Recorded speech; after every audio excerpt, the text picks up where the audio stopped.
سيدنا ومولانا محمد وعلى آله وصحبه أجمعين. اللهم صل على سيدنا محمد الفاتح لما أغلق والخاتم لما سبق ناصر الحق بالحق والهادي إلى صراطك المستقيم وعلى آله وصحبه حق قدره مقداره العظيم. سبحانك لا علم لنا إلا ما علمتنا إنك أنت العليم الحكيم ولا حول ولا قوة إلا بالله العلي العظيم. رب اشرح لنا صدورنا ويسر لنا أمورنا واحلل عقدة من ألسنتنا يفقهوا أقوالنا. رب يسر ولا تعسر يا كريم. Tak dengar? Bismillah. Bismillah. Belakang dengar? Boleh dengar? Dia InsyaAllah. Bismillahirrahmanirrahim. Alhamdulillah, puji-pujian bagi Allah Subhanahu wa ta'ala. Dengan limpah kurnianya kita dapat sama-sama pada hari ini untuk kita sambung pengajian kita dalam kitab Syama'ilul Muhammadiyah yang dikarang oleh Imam At-Tirmidzi rahimahullah ta'ala. Imam At-Tirmidzi rahimahullah ta'ala wa radhiyallahu ta'ala anhu. InsyaAllah kita sampai pada muka surat yang ke 108. Kan? 108. Ya. Muka surat yang ke 108, hadis yang ke 148. Muka surat 108, hadis yang ke 108. Bismillahirrahmanirrahim. Alhamdulillah wassalamun ala ibadihi alladhina istafa. Qala Syekh wal Hafiz Abu Isa Muhammad bin Isa bin Saurah At-Tirmidzi rahimahullah wa radhiyallahu ta'ala anhu.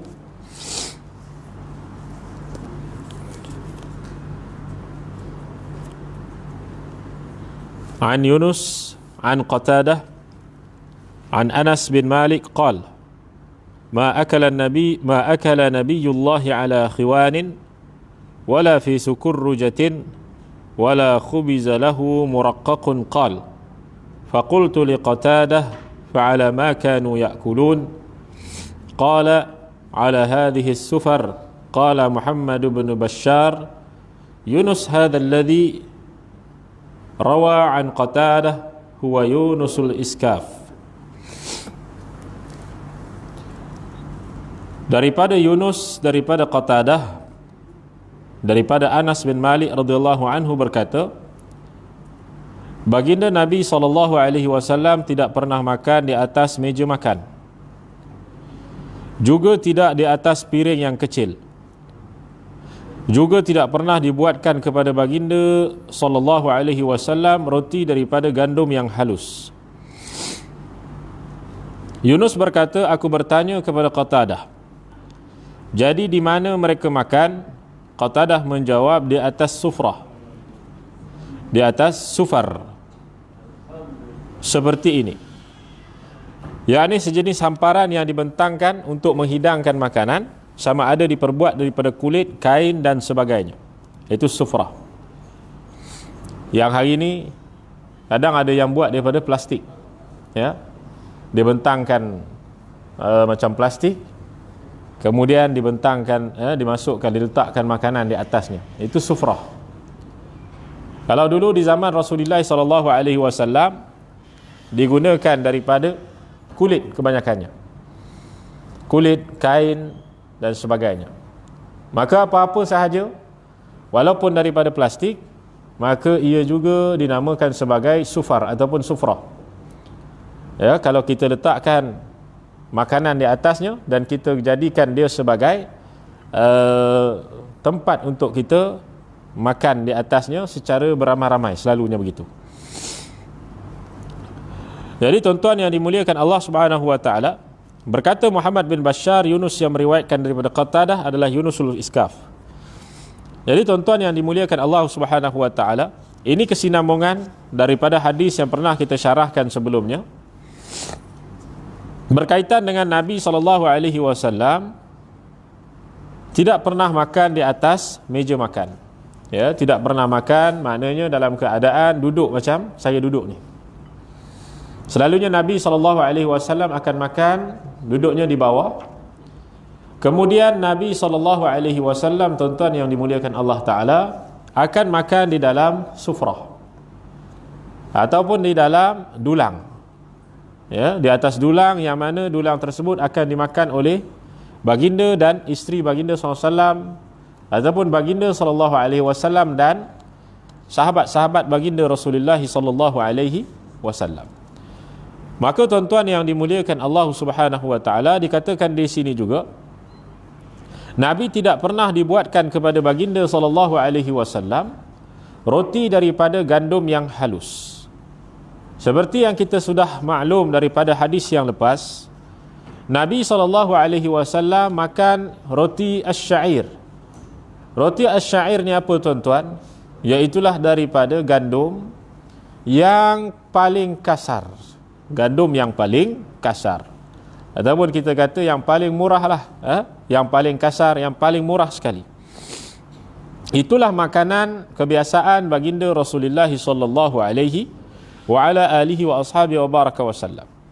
Hadis terusnya, an Mujalidin an Sya'bi an Masruqin qala dakhaltu ala Aisyah radhiyallahu ta'ala anha fada'at li bi ta'amin wa qalat ma ashba'u min ta'amin fa asha'u an abkiya illa bakaitu. Qal qultu lima qalat udhkurul hal allati faraqa 'alayha Rasulullah sallallahu alaihi wasallam ad-dunya wallahi ma shabi'a min khubzin wala lahmin marratayn fi yawmin. Daripada Mujalid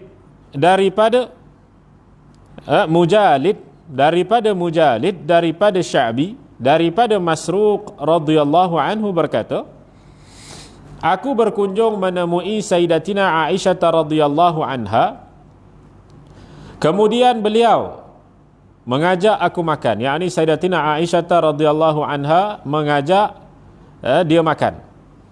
Maknanya daripada siapa dia? Iaitu daripada Mujalid, daripada Sya'bi, daripada Masruq. Maknanya siapa? Iaitulah Masruq. Ya, Masruq ni. Jadi tuan-tuan yang dimuliakan Allah SWT, Masruq ni diajak oleh Sayyidatina Aisyah radhiyallahu anha untuk makan. Sayyidatina Aisyah radhiyallahu anha berkata, aku tidak pernah makan kenyang. Aku rasa ingin menangis sehingga aku betul-betul menangis. Masruq berkata, mengapa? Sayyidatina Aisyah radhiyallahu anha berkata, aku teringat keadaan ketika baginda Rasulullah sallallahu alaihi wasallam meninggalkan dunia ini. Maknanya setelah Rasulullah SAW telah wafat. Demi Allah, kata Sayyidatina Aisyah, baginda sallallahu alaihi wasallam tidak pernah kenyang dengan roti dan daging 2 kali dalam sehari. Jadi ini salah satu daripada menunjukkan kepada kita berkaitan dengan bagaimana kehidupan Rasulullah sallallahu alaihi wasallam ketika hayat baginda sallallahu alaihi wasallam. Baginda Nabi sallallahu alaihi wasallam, tuan-tuan yang dimuliakan Allah, tidak pernah kenyang. Malah dikatakan dalam hadis-hadis yang lain, baginda sallallahu alaihi wasallam akan makan pada hari ini, esoknya tidak ada makanan. Kemudian lusanya pula makan, kemudian esoknya lagi tidak ada makanan.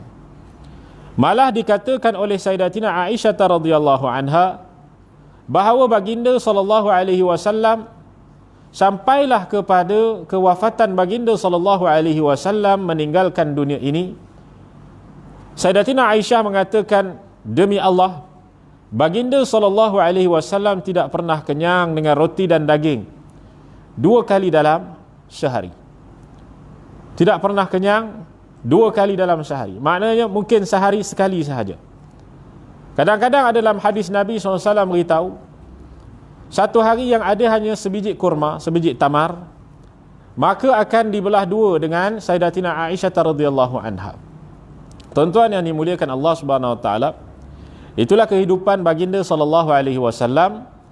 Kehidupan baginda sallallahu alaihi wasallam yang tidak memikirkan, tidak kita katakan memikirkan, terlalu memikirkan, tidak memikirkan kepada keadaan dirinya, malah sentiasa memikirkan tentang keadaan umatnya, memikirkan tentang bagaimana umatnya ini dapat mengamalkan agama dan dapat kalimah la ilaha illallah Muhammadur Rasulullah dalam kehidupan mereka. Maka itulah usaha yang dibuat oleh baginda sallallahu alaihi wasallam sehinggalah kepada akhir hujung wafatnya baginda sallallahu alaihi wasallam. Sehinggalah kita mendapatkan agama pada hari ini berkat daripada pengorbanan baginda dan para sahabat. Pengorbanan baginda dan para sahabat, tuan-tuan yang dimuliakan Allah, yang penuh dengan air mata, yang penuh dengan pengorbanan mereka ini dikeji, dipulau, dicaci, dimaki, dihina. Malah sehinggakan mereka tidak sempat untuk memikirkan tentang diri mereka sendiri. Malah ketika mana Sayyidina Abu Bakar As-Siddiq radhiyallahu an meninggalkan kota Mekah, berhijrah bersama dengan Rasulullah sallallahu alaihi wasallam, maka Sayyidina Abu Bakar telah meninggalkan anaknya di Mekah dan membawa seluruh hartanya bersama dengan Rasulullah sallallahu alaihi wasallam, semata-mata untuk menyelamatkan baginda dan juga sebagai keperluan baginda di dalam perjalanan daripada Mekah ke Madinah.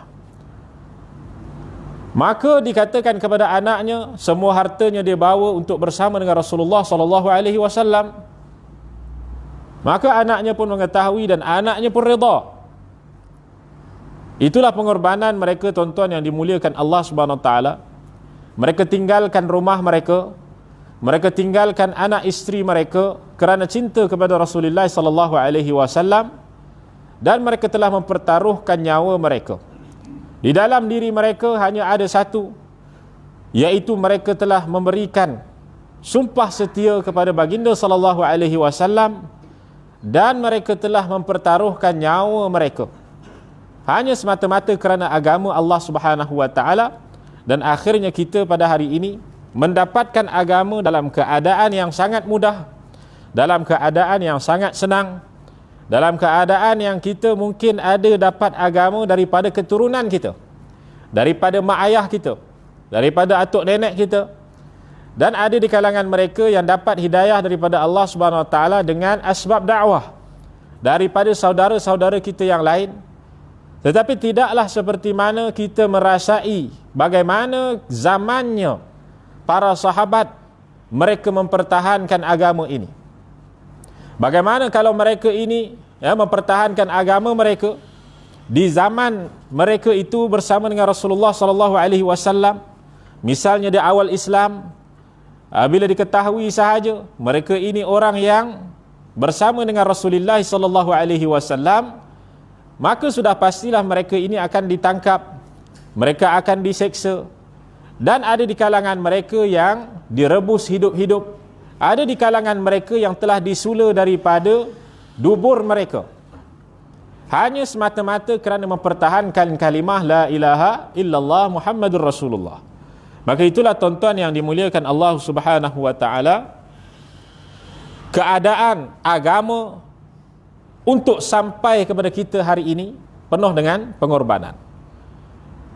Malah pohon agama yang telah subur pada kita dan kita telah dapatkan pohon agama yang subur tersebut telah disirami dengan air mata dan darah para sahabat radhiyallahu alaihim ajma'in. Jadi tuan-tuan yang dimuliakan Allah, syukur kita kepada Allah. Andai kata kita hidup di zaman mereka, kita pun tak tahu bagaimana keadaan kita. Ya, kita pun tak tahu bagaimana keadaan kita. Ya.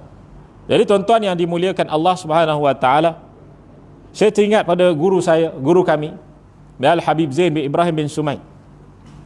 Al-Habib Zain bin Ibrahim bin Sumait ni, tuan-tuan yang dimuliakan Allah, satu orang yang dipanggil sebagai Imam Syafi'i Saghir zaman ini, Imam Syafi'i kecil zaman ini. Yang mana Al-Habib Zain bin Ibrahim bin Sumait tinggalnya di Madinah Al-Munawwarah. Beliau guru pada guru kami, iaitu Al-Habib Muhammad Amin bin Idrus bin Syekh Abu Bakar bin Salim. Jadi tuan-tuan yang dimuliakan Allah Subhanahu wa taala, Habib Zain ni di kehidupan dia, tuan-tuan, beliau hanya makan satu hari sekeping roti dan kadang-kadang sesuap nasi sahaja. Bila ditanya kepada dia, dia tidak mahu agar kehidupannya itu banyakkannya dengan selalu pergi ke tandas, kerana membazirkan masa dia daripada beribadah, daripada menuntut ilmu. Itu Al-Habib Zain bin Ibrahim bin Sumait. Kalaulah sampai ke hari ini pun, kalau tuan-tuan ziarah, tapi memang tak dapat ziarah lah. Yang dapat ziarah adalah mereka yang para alim ulama sahaja.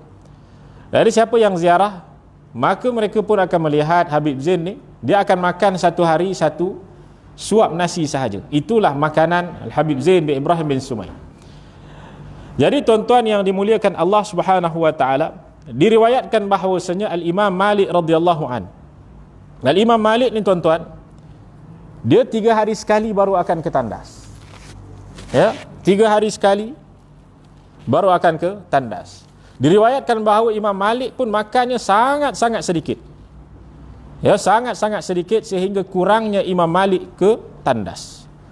Jadi tuan-tuan yang dimuliakan Allah Subhanahu wa taala, diriwayatkan juga pengarang kepada kitab Penawar Bagi Hati iaitu Syekh Abdul Qadir Al-Mandili. Syekh Abdul Qadir Mandili ni tuan-tuan yang asalnya daripada Mandailang, Indonesia. Syekh Abdul Qadir Mandili ni yang selalu tuan-tuan kalau pergi ke Masjid Surau, kitabnya memang terkenal, masyhur, iaitu kitab Penawar Bagi Hati. Kitab tasawuf, kitab kita kata kitab tasawuf permulaan. Tetapi permulaan itulah kalau dipelajari mudah-mudahan dengan ikhlasnya sebagai pengakhiran kepada pengajian tasawuf.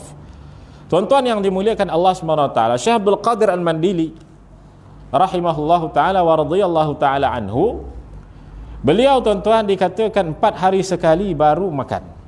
4 hari sekali baru makan.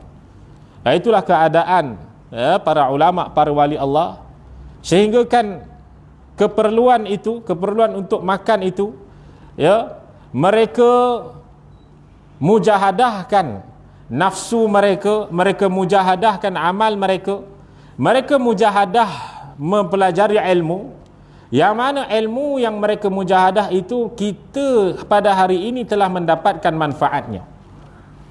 Hari ini kita belajar kitab beliau, Penawar Bagi Hati. Boleh kata satu Malaysia mesti belajar kitab beliau. Boleh kata satu Fatani itu belajar kitab beliau. Tapi kita tak tahu di sebalik dikarangnya kitab beliau, beliau telah korbankan kehidupan beliau untuk kita. Bagaimana Al-Imam An-Nawawi rahimahullahu ta'ala, yang hari ini kita telah dapat kitab-kitab beliau pada kita, antaranya kitab Minhajut Talibin, antaranya kitab Hadis 40, Arba'in An-Nawawiyah, dan kitab-kitab yang lain tuan-tuan yang dimuliakan Allah Subhanahu wa ta'ala, yang hari ini kita dapat istifadah daripada kitab tersebut. Kita dapat mengambil faedah daripada kitab-kitab tersebut. Semua satu dunia, bukan orang Malaysia aja, satu dunia. Yang semua itu telah sampai kepada kita dalam keadaan hakikatnya Imam Nawawi telah mujahadah nafsunya, telah korbankan dirinya untuk kita. Sehingga kan dikata tak sempat Imam Nawawi untuk berkahwin. Akhirnya meninggal pada umurnya 40 tahun. Itu Al-Imam An-Nawawi rahimahullahu ta'ala dicatatkan antara ulama uzzah, iaitu ulama yang tidak sempat berkahwin kerana ilmu. Kerana ilmu. Bukan tak nak berkahwin, bukan tak nak berkahwin, tapi tak sempat berkahwin kerana menjawab soalan, kemudian adanya pertanyaan, kemudian memikirkan apakah lagi kitab nak tuliskan untuk memudahkan orang-orang di zamannya. Antaranya kitab Minhajut Talibin, Al-Imam An-Nawawi tulis untuk memudahkan orang-orang di zamannya untuk menghafal kitab-kitab dalam bab fiqh hukum hakam. Itu dikarang kitab Minhajut Talibin. Kerana di zamannya itu punya banyak kitab-kitab fiqh, yang satu kitab tu mesti berjilid-jilid, 7 jilid 8 jilid, 7 jilid 8 jilid.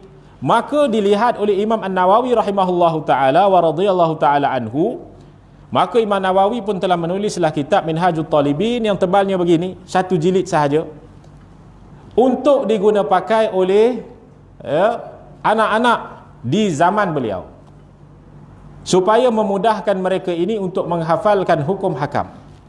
Maka tuan-tuan yang dimuliakan Allah Subhanahu wa taala, kitab tersebut, kitab Minhajut Talibin, yang pada asalnya di zaman Imam Nawawi, untuk anak-anak yang baru ingin belajar, yang mudah untuk menghafal, antara kita kata kitab-kitab yang boleh bawa kepada pertengahan di zaman beliau.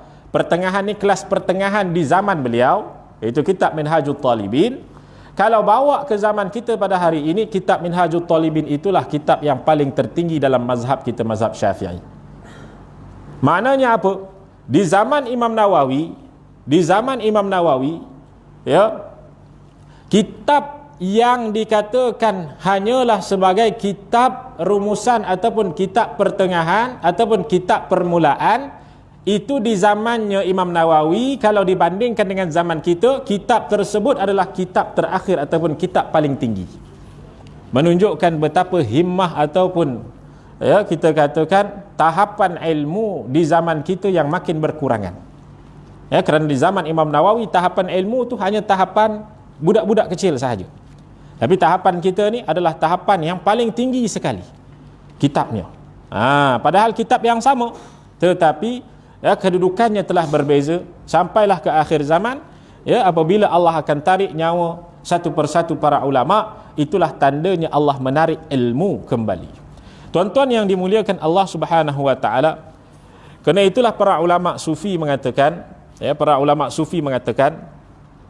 kalau kita ni tuan-tuan nak dapatkan fadilah ataupun kita nak dapatkan supaya, ya, mudah-mudahan Allah Ta'ala mudah-mudahan kita dapat menyucikan hati kita, dan juga kita mudah-mudahan mendapatkan kebaikan, maka kata para ulama sufi, kita kena biasakan makan sehari sekali sahaja.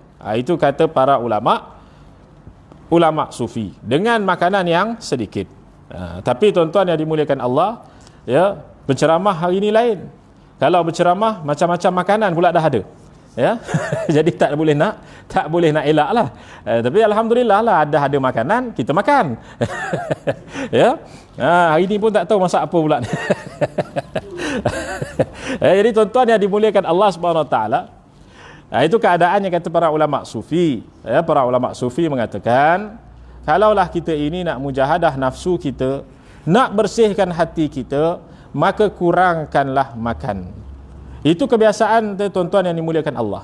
Kurangkan makan, kurangkan bercakap, kurangkan tidur. 3 perkara ni. Kurangkan makan, kurangkan bercakap, kurangkan tidur. Bercakap perkara yang perlu sahaja, sama ada perkara yang berkait dengan akhirat. Kerana itu dalam mazhab Syafi'i kita makruh untuk kita bercakap-cakap setelah solat Isyak, melainkan perkara yang diharuskan ataupun disunnahkan sahaja. Ya, makruh untuk kita bercakap-cakap melainkan perkara yang perlu sahaja setelah daripada solat Isyak. Itu mazhab yang dimuliakan Allah Subhanahu wa taala. Jadi lepas ni tak boleh nak lepak kedai kopi lah, ya. Tak boleh nak duduk kedai kopi. Sebab apa? Sebab dalam mazhab Syafi'i kita makruh hukumnya kalau kita ini setelah solat Isyak bercakap-cakap tanpa ada kehendak ataupun tanpa ada keperluan, ya. Apatah lagi lah kalau membawa kepada kelalaian. Itu antaranya. Jadi tuan-tuan yang dimuliakan Allah Subhanahu wa taala, tapi tak ada masalah lah, ya, tak ada masalah lah kalau kita nak bercakap pun. Cumanya orang yang nak dekat dengan Allah Ta'ala tu kurang bercakap. Orang yang nak dekat dengan Allah kurangnya bercakap. Kerana banyak bercakap, banyak salah. Banyak bercakap, takut-takut kita ini melukai hati orang lain. Banyak bercakap itu, ya, takut-takut kita ini membawa kepada fitnah orang lain. Banyak bercakap ini takut-takut bawa kepada membawang. Banyak bercakap ini banyak dia punya masalah dia. Kerana itulah para ulama banyakkan mereka itu berdiam diri. Ya, banyakkan mereka itu menutup mulut mereka melainkan perkara yang perlu sahaja. Malahan kalaulah di sisi mereka ada mendengar, ada orang yang mengumpat dan sebagainya, maka mereka menghindarkan diri. Ya, ada orang yang berkata tentang orang lain, maka mereka menghindarkan diri. Kerana apa? Kerana ia memberikan kesan kepada hati. Apabila kita mendengar walaupun tidak bercakap, apabila kita melihat sesuatu perkara yang berkaitan dengan aib, walaupun tak bercakap sekalipun, maka ia akan membawa kepada hati kita, akan datang kepada hati kita, yang akhir sekali akan menyebabkan kita ini malas untuk beribadah, sukar untuk kita ini mengingati Allah Ta'ala, sukar untuk berzikir, sukar untuk membaca Al-Quran dan sebagainya. Ya, maka tuan-tuan yang dimuliakan Allah Subhanahu wa taala, salah satunya cara untuk kita mujahadah nafsu ialah dengan menahan daripada kita kata menahan selalu berlapar. Itu dia, selalu berlapar. Kerana itu dianjurkan kalaulah pelajar-pelajar yang pergi ke pesantren ataupun pergi ke pondok, maka mereka ini akan selalu berpuasa. Ya, mereka yang pergi ke pesantren, saya ingat guru kita Dr. Aiman Akiti beritahu kawan-kawan dia banyakkannya akan berpuasa Nabi Daud. Macam mana puasa Nabi Daud? Ya, selang sehari. Ada juga puasa dahri dia panggil. Puasa dahri ni puasa setahun terus. Puasa setahun terus. Ada juga begitu. Cuma kebanyakannya mereka yang duduk di pesantren ataupun pondok, mereka ini akan berpuasa selang sehari. Kenapa? Ya, kerana dengan puasanya mereka itu dapat memberikan masa yang lebih kepada amal, dapat memberikan masa yang lebih kepada belajar. Itu dia. Kemudian dalam hadis yang seterusnya 150, an Abi Ishaq qala sami'tu Abdurrahman bin Yazid yuhaddits 'an al-Aswad bin Yazid an Aisyah qalat ma syabi'a Rasulullah sallallahu alaihi wasallam min khubz asy-sya'ir yawmayn mutatabi'ain hatta qubida hatta qubid. Hatta qubid. Daripada Abu Daud, daripada Abi Ishaq berkata, aku mendengar Abdurrahman bin Yazid meriwayatkan daripada Al-Aswad bin Yazid daripada Aisyah radhiyallahu anha berkata, baginda Rasulullah sallallahu alaihi wasallam tidak pernah kenyang makan roti asy-syair. Roti asy-syair seperti kita katakan roti yang paling ringan, yang paling rendah kualitinya, yang paling kasar tepungnya, begitu. Yang paling rendah kualitinya, yang paling kasar tepungnya. Ya, itulah roti yang dimakan oleh baginda Rasulullah sallallahu alaihi wasallam, malah tak pernah kenyang dengan roti itu. Ya, baginda Rasulullah sallallahu alaihi wasallam tidak pernah kenyang makan roti asy-syair 2 hari berturut-turut sehingga baginda sallallahu alaihi wasallam wafat. Maknanya hadis ini daripada Aisyah. Aisyah radhiyallahu anha, isteri baginda, selalulah melihat kepada kehidupan baginda Rasulullah sallallahu alaihi wasallam. Sahabat-sahabat tidak diberitahu oleh baginda, tidak dikhabarkan oleh baginda, ya, bahawasanya baginda hanya makan roti syair. Sahabat-sahabat semua kebanyakannya menyangka bahawasanya baginda makan yang baik, makan roti yang elok, makan daging yang sedap, makan dengan keperluan yang cukup. Semua sahabat menyangka sebegitu rupa. Itu salah satunya menunjukkan kepada sifat Rasulullah sallallahu alaihi wasallam yang sangat-sangat merendah diri, sangat-sangat tawadhu, dan apabila baginda sallallahu alaihi wasallam makan dan sebagainya, mengalami kesusahan, baginda sallallahu alaihi wasallam tidak menyebarkan kepada para sahabatnya agar para sahabatnya itu tidaklah khawatir dan risau tentang diri keadaan Rasulullah sallallahu alaihi wasallam. Sehingga kan kebanyakan para sahabat baru mengetahui tentang Rasulullah sallallahu alaihi wasallam ini selalu makan roti syair setelah wafat. Banyak sahabat baru tahu kata Rasulullah selalu makan roti syair setelah wafatnya Rasulullah, sehingga mereka mengalir air mata mereka. Ya, mengalir air mata mereka kerana baru mereka tahu setelah wafatnya Rasulullah SAW. Ya, Rasulullah SAW ini diberitakan oleh isterinya sentiasa berlapar, sentiasa tidak makan, kemudian makannya pula adalah makanan kualitinya yang tersangat rendah dan sebagainya. Ya, maka itulah kehidupan yang sangat-sangat kita kata zuhud, sangat-sangat kita katakan tawadhu, ya, sangat-sangat baik oleh baginda Rasulullah sallallahu alaihi wasallam, yang mana hati Rasulullah SAW itu yang telah terpenuhi dengan cinta dan rindu kepada umatnya, sehingga kan tidak memikirkan, tidak sampai memikirkan kepada kehendak dunia, malah hanya memikirkan supaya Allah Subhanahu wa taala memberikan hidayah kepada umatnya. Jadi tuan-tuan yang dimuliakan Allah Subhanahu wa taala, hadis yang ke-151.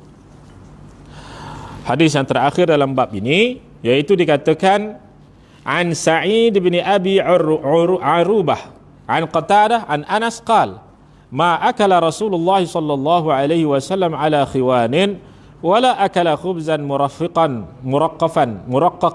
hatta mata. Daripada Sa'id bin Abi Arubah, daripada Qatadah, daripada Anas radhiyallahu anhu berkata, baginda Rasulullah sallallahu alaihi wasallam tidak pernah makan di atas meja dan tidak pernah makan roti gandum yang halus, yakni yang lembut, ya, sehinggalah wafat. Kerana kita tahu roti syair yang selalu Rasulullah makan itu rotinya keras, ya, rotinya keras. Kalau lepas masak, ya, maka dia pun keras dah. Apatah lagi kalau dia sejuk, ya, kalau dia sejuk kerasnya itu seperti batu. Hari tuan-tuan yang dimuliakan Allah Subhanahu wa taala, kita masuk bab yang seterusnya, itu bab yang ke-26, babu ma jaa fi idami Rasulillah sallallahu alaihi wa ala alihi wa ashabihi wa baraka wasallam. Bab yang menceritakan tentang lauk Rasulullah sallallahu alaihi wa ala alihi wa ashabihi wa baraka wasallam. Jadi tuan-tuan yang dimuliakan Allah Subhanahu wa taala, penterjemah ni, Ustaz apa namanya, Muhammad Faiz Abidin ni, dia menterjemahkan dengan bab yang menceritakan tentang lauk Rasulullah. Sedangkan babu majaa fi idam ini dalam bahasa Arab maknanya kuah. Idam ni maknanya apa? Maknanya kuah. Cuma guru kami mengatakan boleh jadi kita meletakkan makna kuah ataupun makanan sampingan pun boleh. Ya, ataupun sampingan daripada makan roti, macam tu. Makan roti, Nabi cecah kuah, contoh macam tu. Makan roti, kemudian Nabi SAW cubit sedikit daging dan sebagainya, begitu. Ini bab yang menceritakan tentang lauk Rasulullah SAW. Maka boleh juga kalau nak terjemahkan lauk pun kenalah, ya, itu sebagai hidangan sampingan dia, ya, hidangan sampingan. Lauk kita pun sebagai hidangan sampingan. Nasi itu hidangan utama kita, kemudian lauk itu apa-apa jenis lauk itu sampingan kita untuk menyedapkan rasa nasi yang kita makan. Jadi tuan-tuan yang dimuliakan Allah Subhanahu wa taala, satu hadis di sini insya-Allah, ya. Dikatakan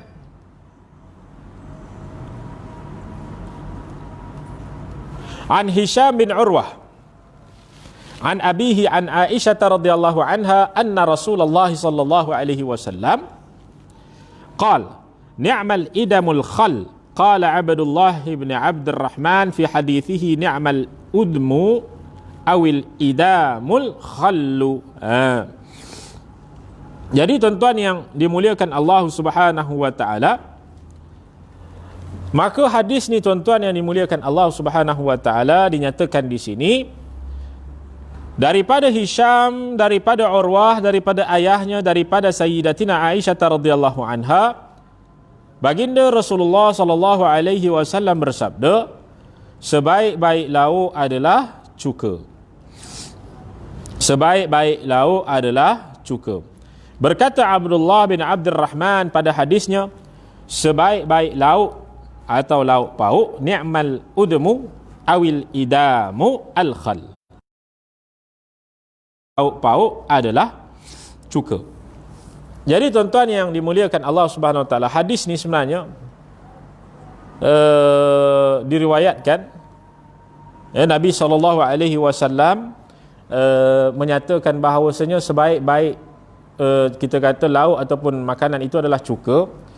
Daripada kisahnya Nabi sallallahu alaihi wasallam dalam peristiwa Fathu Makkah, Nabi sallallahu alaihi wasallam telah pergi ke rumah Ummu Hani, Sayyidatina Ummu Hani radhiyallahu anha, dan Nabi sallallahu alaihi wasallam telah bertanya, ya, Nabi sallallahu alaihi wasallam telah bertanya, ada makanan apa yang boleh makan?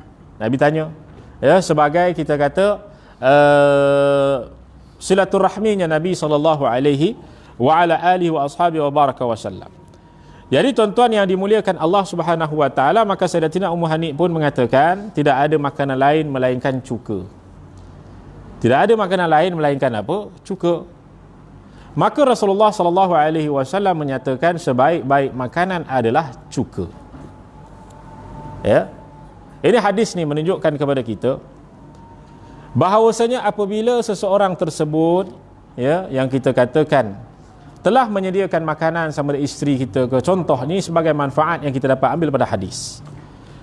Isteri kita ataupun ibu dan ayah kita, ataupun siapa sahaja yang telah menyediakan makanan, ya, maka kita meraihkan makanan yang ada. Jangan kita tanya, takkan kuih aja. Contoh kan, ya, hari ni pergi ceramah takkan mi goreng saja, contoh macam tu. Hari tak kena. Ya. Jadi tuan-tuan yang dimuliakan Allah Subhanahu Wa Taala, Nabi SAW malah cuka, kalau tuan-tuan faham, kalau kita makan apa rasanya? Ya, masam. Dan cuka yang Nabi SAW selalu makan adalah cuka buah-buahan. Ya. Bukan cuka kosong lah, cuka buah-buahan. Cuka buah-buahan. Selalunya cuka apa namanya tu? Ya. Rumman. Cuka rumman dia panggil. Cuka rumman ni ataupun cuka apa? Apple. Cuka tamar, cuka delima. Delima, rumman, delima. Saya tak dapat bahasa Melayu, ingat bahasa Arab, rumman. Ya. Kalau bahasa saintifik dia pomegranate. Ya, bahasa saintifik dia pomegranate. Ya. Jadi selalunya cuka apa dia tadi? Cuka delima. Cuka buah-buahan lah Rasulullah SAW selalu makan. Ya. Dan kalaulah biasanya selalu Rasulullah SAW akan cecah roti dengan cuka. Cecah roti dengan cuka. Ya. Sahabat Sayyidatina Aisyah radhiyallahu anha yang telah mendengar dulunya Sayyidatina Aisyah ni tak suka dengan cuka. Tapi bila dengarnya Rasulullah SAW beritahu sebaik-baik makanan adalah cuka, mula daripada hari itu dia orang yang paling suka cuka. Kenapa? Kerana Rasulullah SAW beritahu sebaik-baik makanan adalah cuka. Maka sahabat cinta pada Rasulullah. Mereka cinta kepada Rasulullah itu sehingga mengikuti segala-galanya. Perbuatan, perkataan, malah hati Rasulullah mereka cuba untuk ikut. Kalaulah Rasulullah SAW beritahu cuka tu sebaik-baik makanan, walaupun sebelum daripada itu mereka orang yang paling benci cuka. Contohnya, setelah daripada itu mereka akan jadi orang yang paling suka kepada cuka. Kenapa? Kerana Rasulullah SAW suka kepada cuka. Cuma ada para ulama mengatakan, ini salah satu juga hadis yang menunjukkan bahawasanya Rasulullah SAW menjaga hati, ya, mereka yang menghidangkan apa adanya sahaja. Ini pun adalah salah satu pendapat para ulama. Cuma sahabat yang lain bila dengarkan hadis ni, terus mereka pun jadi gairah. Walaupun ada di kalangan mereka, kata para ulama, mengetahui itu salah satu daripada sifat ikram Nabi SAW, iaitu Nabi menghormati, Nabi memuliakan sahabat yang lain, Nabi memuliakan orang yang lain, Nabi memuliakan Sayyidatina Ummi Hani. Tetapi tuan-tuan yang dimuliakan Allah Subhanahu Wa Taala, para sahabat walaupun dia tahu sekalipun Nabi memuliakan, tapi sebab Nabi pernah mengatakan sebaik-baik makanan adalah cuka, maka mereka nakkan juga supaya mengikut Nabi SAW, maka mereka menjadikan cuka itu sebagai kegemaran makanan mereka, makanan kegemaran mereka.